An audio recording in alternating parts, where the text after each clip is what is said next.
She's had, I think, management staff issues really since she was a DA in San Francisco. So this is something that will be a liability. Obviously, building a national campaign in a very short period of time, basically building a plane while you're flying it, is challenging to begin with. But you've lived this. Do they change? Can she improve team building? I mean, there are a lot of tailwinds, to continue the airplane metaphor.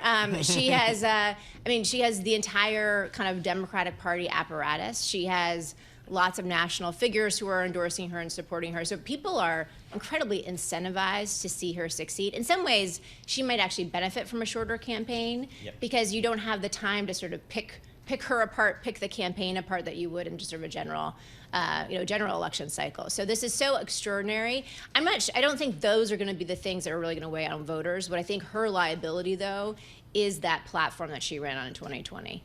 And of course, for the Democrats, it may not be an issue, but to get those swing voters in those 6 states that she needs to in order to win the presidency, the fact that she has advocated for Medicare for all, the fact that she basically is, talked about open borders or what have you, or fewer, repercussions for folks coming over the border. I mean, all of those things will plague her. So, Tom, to your question, will her management style, maybe that will plague her? Maybe. But is that going to be the big headwind going into November? Probably not. It's going to be more of trying to defend that record.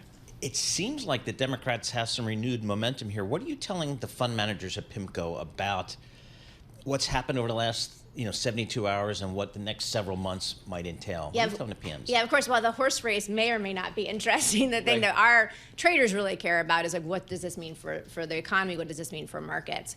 And I think that in many ways, this is just reset the race, right? And so if you were putting odds on a Biden presidency and sort of the composition of Congress, you would have said, wow, the chips are really stacked in favor of Republicans last week. That has changed. Okay. And I think that is not only the top of the ballot, but really the down ballot. I mean, the composition of Congress really matters for the things that actually investors care about, for fiscal policy, for tax, and for spending. And a Republican sweep looked like it was much more likely as of last week than it does today.